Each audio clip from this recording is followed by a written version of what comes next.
ini menjadi keluarga. Biarlah ini menjadi isi hati keluarga kami, ya Tuhan. Di mana kami mau menjadi keluarga yang melayani Tuhan, yang mengutamakan Tuhan, yang memprioritaskan Tuhan, memprioritaskan pelayanan bagi Tuhan, dan sungguh-sungguh Tuhanlah yang terutama di dalam diri kami. Dan kiranya kami boleh mewujudkan hal itu saat ini. Pada saat kami mendengarkan firman-Mu, kami menjadikan firman sebagai yang terutama. Kami sungguh-sungguh mempersiapkan hati kami. Biarlah kami sungguh penuh dengan kerinduan, penuh dengan kelaparan, kehausan akan firman yang berbicara kepada kami pada hari ini. Kami mohon Allah Roh Kudus bekerja di tengah-tengah kami. Di dalam nama Tuhan kami Yesus Kristus, kami berdoa. Amin. Jemaat dipersilakan duduk. Selamat pagi Bapak Ibu Saudara yang terkasih di dalam Tuhan. Salam. Sekali lagi lebih semangat lagi. Salam. Puji Tuhan Saudara, hari ini kita membahas satu tema yang spesial sekali. Keluarga yang tidak salah prioritas. Mari kita buka kitab Hagai pasal 1 ayat 1 sampai 14. Silakan Saudara buka Alkitab Saudara masing-masing atau buka gadget HP Saudara dan pastikan diri Saudara hari ini hanya membuka Alkitab di HP, di gadget Saudara, dan Saudara bisa mengikuti untuk pembacaan firman Tuhan hari ini. Saya akan baca untuk kita Saudara dan silakan mengikutinya dari Alkitab Saudara masing-masing. Hagai pasal 1 ayat 1 sampai 14. Pada tahun yang kedua zaman Raja Darius, dalam bulan yang ke-6, pada hari pertama bulan itu, datanglah firman Tuhan dengan perantara Nabi Hagai kepada Zerubabel bin Shealtiel, Bupati Yehuda, dan kepada Yosua bin Yozada, imam besar, bunyinya. Beginilah firman Tuhan semesta alam. Bangsa ini berkata, sekarang belum tiba waktunya untuk membangun kembali rumah Tuhan. Maka datanglah firman Tuhan dengan perantara Nabi Hagai, bunyinya, apakah sudah tiba waktunya bagi kamu untuk mendiami rumah-rumah yang dipapani dengan baik, sedang rumah ini tetap menjadi reruntuhan? Oleh sebab itu beginilah firman Tuhan semesta alam. Perhatikanlah keadaanmu. Kamu menabur banyak tapi membawa pulang hasil sedikit. Kamu makan tapi tidak sampai kenyang. Kamu minum tapi tidak sampai puas. Kamu berpakaian tapi badanmu tidak sampai panas. Dan orang yang bekerja untuk upah yang ditaruh dalam pundi-pundi yang berlobang. Beginilah firman Tuhan semesta alam. Perhatikanlah keadaanmu. Jadi naiklah ke gunung, bawalah kayu, dan bangunlah rumah itu. Maka aku akan berkenan kepadanya dan akan menyatakan kemuliaanku di situ, firman Tuhan.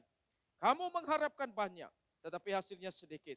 Dan ketika kamu membawanya ke rumah, aku menghembuskannya. Oleh karena apa? Demikianlah firman Tuhan semesta alam. Oleh karena rumahku yang tetap menjadi reruntuhan, sedang kamu masing-masing sibuk dengan urusan rumahnya sendiri. Itulah sebabnya langit menahan embunnya dan bumi menahan hasilnya. Dan aku memanggil kekeringan datang ke atas negeri, ke atas gunung-gunung, ke atas gandum, ke atas anggur, ke atas minyak, ke atas segala yang dihasilkan taman, ke atas manusia dan hewan, dan ke atas segala hasil usaha. Lalu Zerubabel bin Shealtiel dan Yosua bin Yozada imam besar dan selebihnya dari bangsa itu mendengarkan suara Tuhan Allah mereka dan juga perkataan Nabi Hagai sesuai dengan apa yang disuruhkannya kepadanya oleh Tuhan Allah mereka. Lalu takutlah bangsa itu kepada Tuhan. Maka berkatalah Hagai utusan Tuhan itu menurut pesan Tuhan kepada bangsa itu demikian, aku ini menyertai kamu. Demikianlah firman Tuhan. Tuhan menggerakkan semangat Zerubabel bin Shealtiel, Bupati Yehuda, dan semangat Yosua bin Yozada imam besar, dan semangat selebihnya dari bangsa itu. Maka datanglah mereka lalu melakukan pekerjaan pembangunan rumah Tuhan semesta alam Allah mereka pada hari yang ke-24 dalam bulan yang ke-6. Demikian saudara, pembacaan firman Tuhan buat kita hari ini. Berbahagia kita yang mendengar dan melakukan akan firman Tuhan ini. Saudara, saya ada gambar. Di sini ada ember dan juga pasir kerikil dan batu. Jikalau saudara dikasih ember ini, saudara, saya mau tanya kira-kira mau isi apa ini ember? Apakah dengan pasir, dengan kerikil, atau dengan batu? Saya mau tanya, saudara mau isi apa? Yang pilih pasir boleh angkat tangan. Oh, ada satu orang ya. Baik. Yang pilih kerikil boleh angkat tangan. Gak ada. Berarti yang lain semua pilih batu besar ya. Setuju ya? Lebih suka batu besar ya. Kamu hanya pilih kerikil satu ya. Tapi gak apa-apa, jangan kecil hati ya.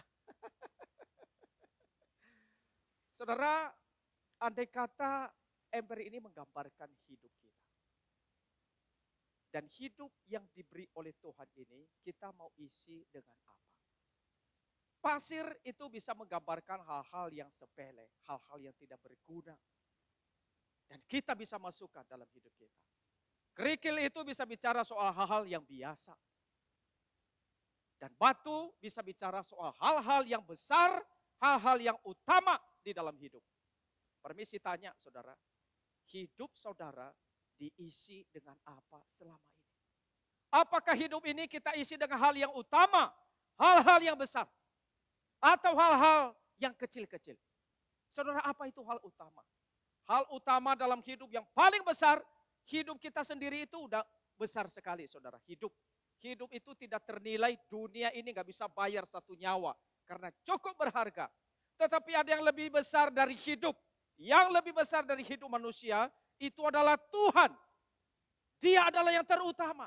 Nah saudara, apakah selama ini kehidupan kita betul-betul sudah menjadikan Tuhan sebagai yang utama? Sebagai prioritas yang utama. Tadi semua memilih batu yang besar, benar kan? Sekarang saya mau tanya, benar gak engkau sudah menjadikan Tuhan yang terutama di dalam hidupmu selama ini? Saudara, firman Tuhan hari ini mengajak kita. Untuk kita menjadi keluarga yang jangan sampai salah prioritas. Jangan sampai menjadi orang Kristen yang memprioritaskan hal-hal yang kecil. Hal-hal yang tidak berguna di dalam hidup ini. Nah saudara, di dalam ayat 2 kita lihat. Tuhan itu menegur orang Yahudi dengan satu perkataan. Tuhan berkata kepada mereka, di mana bangsa ini berkata sekarang belum tiba waktunya membangun kembali rumah Tuhan. Mereka menunda-nunda pembangunan rumah Tuhan, saudara. Kenapa mereka menunda-nunda, saudara? Karena mereka sebenarnya lebih memprioritaskan diri mereka dibanding mereka mengutamakan Allah dan pekerjaan Allah. Itu sebabnya mereka biarkan rumah Tuhan, bait Allah, itu jadi reruntuhan. Nah saudara, pembangunan bait Allah itu sebenarnya sudah dilakukan cukup lama. Kurang lebih 538 sebelum Masehi. Tetapi 16 tahun mereka diamkan pembangunan ini. Dari tahun 536 sampai 520 sebelum Masehi, bangunan ini terhenti. Mereka tidak mau pedulikan saudara-saudara. Maka kemudian Tuhan menegur mereka. Selama ini mereka telah salah prioritas. Salah mengutamakan hal yang lain tentang diri mereka daripada mengutamakan Tuhan. Apa yang mereka lakukan? Mereka mendiami rumah-rumah mereka yang dipapani dengan baik. Membeli barang-barang yang mewah, taruh di rumah mereka. Menciptakan kenyamanan bagi keluarga mereka. Tapi rumah Tuhan dibiarkan jadi reruntuhan. Saudara, Tuhan berkata kepada mereka, masing-masing sibuk dengan urusan rumahnya sendiri. Di dalam ayat yang ke-9. Saudara, pantaskah Tuhan marah dengan orang Yahudi? Pantaskah Tuhan menegur mereka melalui Nabi Hagai? Sangat pantas, saudara.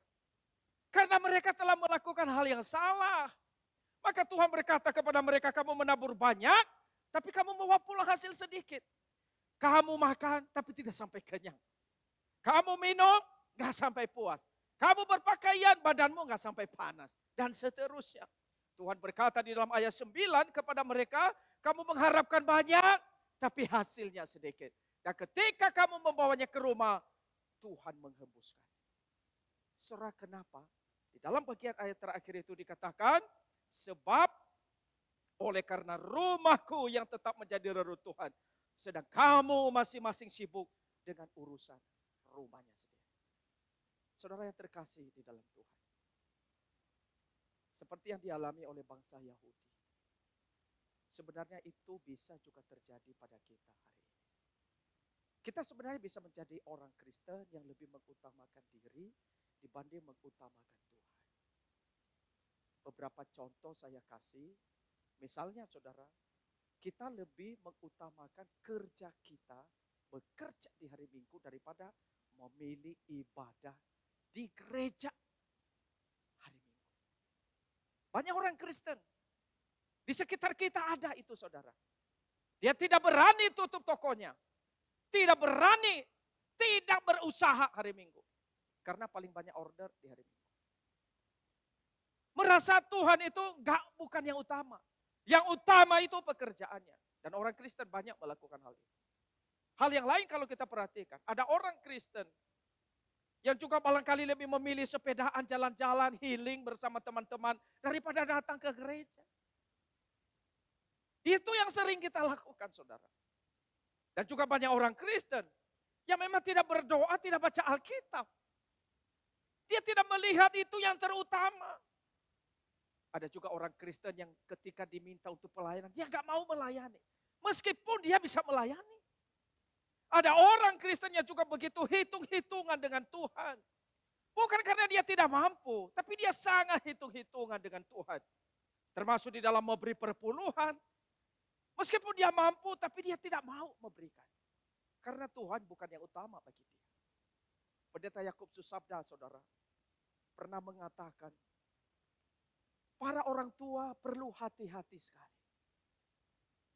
Perlu memikirkan, ketika memberi persembahan kepada anak.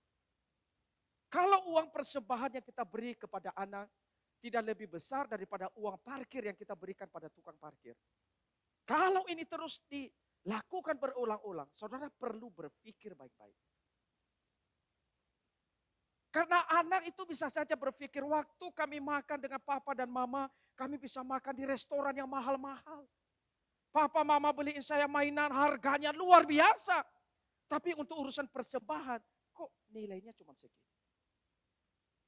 Apa yang ada di dalam pikiran anak?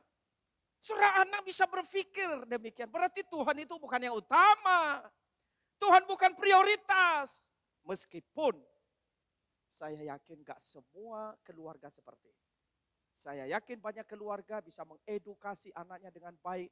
Mendidik anak dalam memberikan persembahan. Tapi berapa banyak keluarga Kristen juga salah prioritas di dalam mengutamakan Tuhan.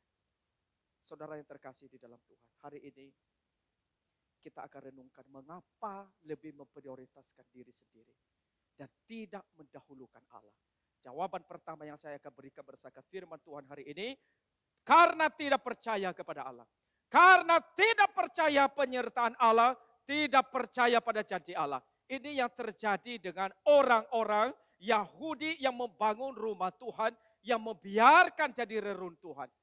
Mereka tidak percaya kepada Tuhan. Saudara, pembangunan rumah Tuhan itu berhenti ketika mendapat tantangan dari sekelompok orang-orang yang tidak ingin bangsa Yehuda ini menjadi bangsa yang besar dan kuat. Maka mereka mencoba menghalangi pembangunan rumah Tuhan. Itu di dalam kitab Esra pasal 3, pasal 4 nanti saudara bisa baca. Di sana jelas sekali. Jadi tantangan yang besar ini membuat mereka berhenti. Sehingga 16 tahun mereka tidak membangun rumah Tuhan. Akhirnya ciptakan banyak alasan ini, alasan itu, tidak mau melayani Tuhan, tidak mengutamakan Tuhan. Padahal, saudara, kalau kita lihat, akar permasalahannya itu terjadi di dalam hati mereka yang tidak percaya kepada Tuhan. Itu terjadi di dalam hidup mereka yang tidak meyakini penyertaan Allah. Itu mereka ragu janji Allah dalam membangun bait Allah. Padahal saudara, kalau kita lihat di dalam kitab Esra, itu Allah sudah menyatakan dengan sangat jelas bagaimana dia menyertai. Saudara boleh baca kitab Esra pasal 1. Tuhan Allah itu menggerakkan Raja Kores, Raja Persia. Raja yang tidak kenal Tuhan, tapi Tuhan gerakkan dia. Bahkan seluruh umatnya, warganya. Mereka mau beri barang yang mewah-mewah, barang yang indah-indah, emas dan perak, kayu-kayu yang bagus. Membangun rumah Tuhan. Suruh orang Yahudi pulang ke Yerusalem. Bangun rumah Tuhan di sana. Tapi mereka lupa, saudara. Mereka lupa bahwa Tuhan menyertai mereka. Mereka lupa bahwa Allah akan menggenapi firman-Nya melalui mereka. Ini yang mereka lupakan, saudara-saudara. Saudara-saudara yang terkasih di dalam Tuhan. Ini juga yang sesungguhnya menjadi akar masalah mengapa banyak orang Kristen lebih memprioritaskan diri sendiri daripada mengutamakan Tuhan. Akar masalahnya karena tidak percaya kepada Allah. Akar masalahnya karena meragukan penyertaan Allah. Meragukan Allah yang mengasihi kita. Padahal Allah kita itu adalah Allah yang mengasihi kita. Allah kita itu adalah Allah yang hidup. Allah yang sesungguhnya menolong, berkuasa menyertai kita. Dan kita meyakini bahwa Allah kita sebenarnya Allah yang hebat. Lebih hebat dari apapun, lebih besar dari siapapun. Itu Tuhan kita. Dan semestinya saudara, Dia menjadi yang terutama di dalam hidup ini. Saudaraku yang terkasih di dalam Tuhan. Saya menuliskan di dalam bagian ini bahwa sebenarnya setiap orang Kristen bisa memilih untuk mendahulukan Tuhan. Bisa memilih untuk terus mengerjakan pekerjaan Allah. Bisa memilih untuk tidak membiarkan pekerjaan Allah terbengkalai. Dapat memilih untuk mengutamakan Allah. Karena Allah itu adalah Allah yang hidup. Allah yang mengasihi kita. Allah yang memelihara kita. Kalau kita sungguh percaya Allah kita hidup. Kalau kita sungguh percaya Allah kita besar. Kalau kita yakin Allah kita lebih besar dari siapapun. Seharusnya saudara, kita yakini Dia juga yang terutama di dalam hidup kita. Saudara yang terkasih di dalam Tuhan. Saya dengar satu cerita. Kejadian di Brazil, di kota Brazil. Ada sekelompok orang muda. Mereka pesta-pesta dan mereka mabuk-mabuk. Nah, saudara, salah satu mobil dari anak-anak muda itu menjemput seorang anak gadis. Dan mereka ingin bawa pergi bersama-sama. Lalu mereka setengah mabuk, kondisi setengah mabuk begitu. Mereka jemput ke rumah anak gadis ini. Mama gadis ini sangat kaget luar biasa. Dia berpikir bagaimana anak gadis saya ini bisa pergi bersama pemuda-pemudi yang kelakuannya kayak begini. Kalau saudara sebagai orang tua, saya yakin saudara tidak akan rela. Tapi saudara anak gadis ini dia maksa tetap mau pergi. Akhirnya mamanya yang tidak berdaya, oke, dia izinkan anaknya pergi bersama dengan orang-orang muda ini yang setengah mabuk. Lalu mamanya ketika anaknya masuk ke mobil, nak, mamanya berpesan, kamu berdoa ya nak. Kamu serahkan hidupmu kepada Tuhan. Kamu ajak Tuhan berjalan bersama dengan kalian. Biar Tuhan sertai kalian. Tiba-tiba anaknya ngomong begini. Ma, masa saya ajak Tuhan? Apa mama gak lihat ini mobil sudah penuh, ma? Tuhan udah gak muat lagi di mobil ini. Kami sudah ada 6 orang. Teman-temannya ketawa-ketawa. Lalu anak gadisnya ini bilang begini. Kalau Tuhan mau ikut kami, itu ada bagasi belakangnya kosong. Biar Tuhan di situ tempat. Lalu mereka ketawa-ketawa lalu jalan pergi. Mamanya sangat sedih. Bagaimana anaknya ini? Tapi tidak lama kemudian beberapa jam. Ada kabar. Di mana mobil ini kecelakaan. Dan semua penumpangnya itu mati, saudara. Termasuk anak gadis ini. Mamanya sangat sedih dan sangat kaget mereka. Tapi yang lebih mengagetkan, saudara. Ketika polisi melihat, mobil itu sudah hancur. Tapi bagasi mobil tidak hancur sama sekali. Bahkan ketika mereka melihat isinya, saudara. Di dalam bagasi mobil itu ada selusin butir telur ayam. Dan ketika dilihat, satu pun dari telur ayam itu gak ada yang pecah. Tuhan menunjukkan kuasanya dan keadilannya yang begitu besar. Dia bukan Tuhan yang biasa. Tuhan yang kita kenal ini Tuhan yang hidup, saudara-saudara. Ini Tuhan yang besar. Maka betapa bahaya sebenarnya kalau hati kita itu tidak percaya kepada Tuhan. Betapa bahaya kalau kita menganggap Allah itu tidak berkuasa, tidak berdaya memelihara kita. Betapa berbahaya kalau kita merasa kita nggak perlu Tuhan di dalam hidup ini. Betapa beresikonya kalau kita merasa kita tidak perlu utamakan Tuhan padahal Dia yang terutama. Betapa bahayanya kalau kita mengesampingkan Tuhan. Karena kita sedang membawa diri kita ke dalam bahaya dan ancaman yang sangat besar. Saudara yang terkasih di dalam Tuhan. Tuhan kita berkuasa. Dia hebat. Dan tidak ada seperti dia. Tangannya tidak kurang panjang untuk menolong kita.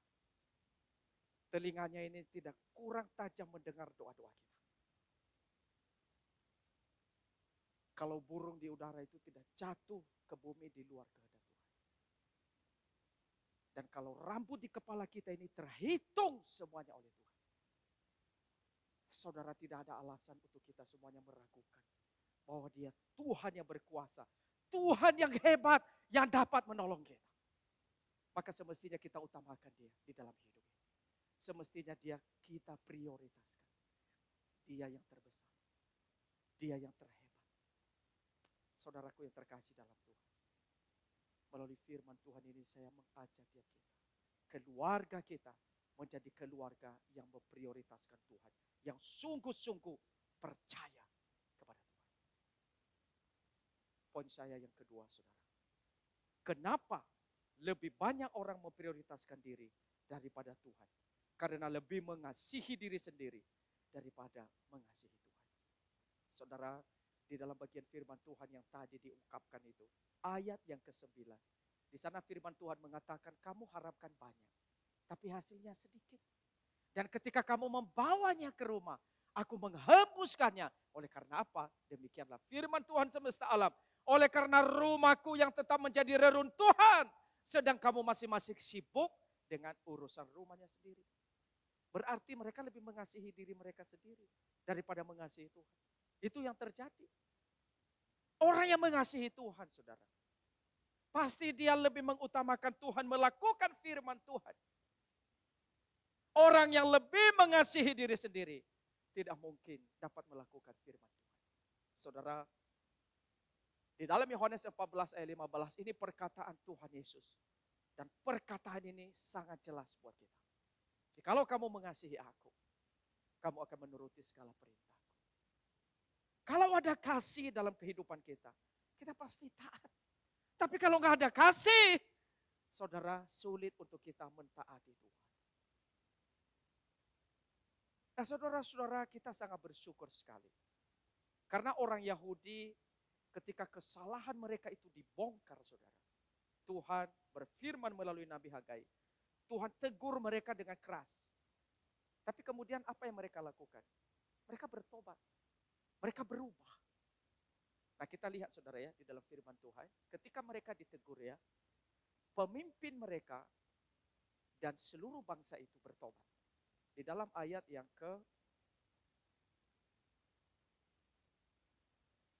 mari kita lihat saudara ya. Di dalam ayat yang ke-12. Lalu Zerubabel bin Shealtiel dan Yosua bin Yosadak imam besar. Zerubabel ini pemimpin saudara ya. Lalu ini ada Yosua imam besar itu. Dan dikatakan selebihnya dari bangsa itu mendengarkan suara Tuhan Allah mereka. Mereka mendengarkan.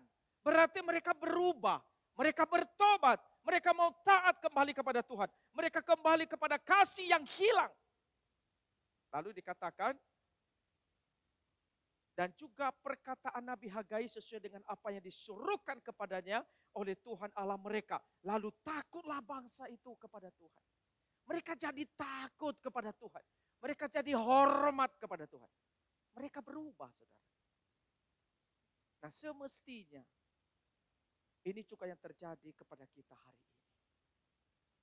Setelah mendengarkan firman hari ini, semestinya ini juga yang kita alami. Tuhan, aku mau berubah. Tuhan, aku mau isi hatiku dengan hati yang mengutamakan Engkau. Dengan hati yang mau melayani Engkau. Dengan hati yang mau meninggikan Engkau. Saudara-saudara, sudah dengar firman Tuhan hari ini dari awal sampai detik ini. Saya mau tanya, mau enggak engkau mengisi hatimu dengan mengutamakan Tuhan? Maukah engkau berkata, Tuhan, aku mau Engkau yang terutama. Aku mau memprioritaskan melayani Engkau Tuhan.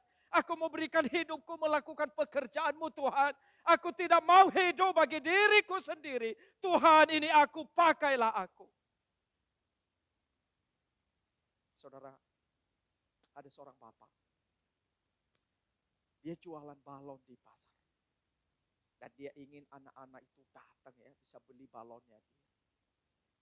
Maka setelah dia isi balon-balon itu, saudara, sudah bulat-bulat, ada warna biru, warna kuning, warna hijau, macam-macam, saudara. Dia masuk ke pasar. Bagaimana strateginya, saudara?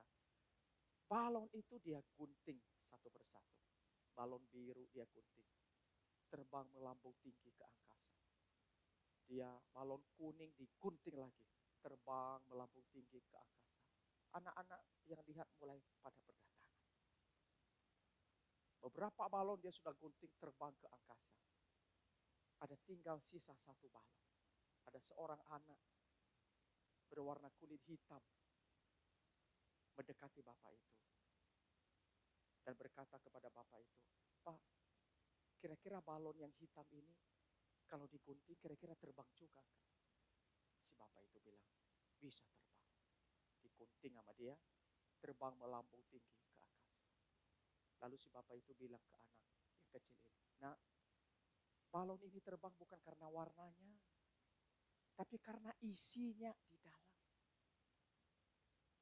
Balon itu bisa melambung tinggi, bukan karena apa yang ada di luarnya, tapi apa isinya.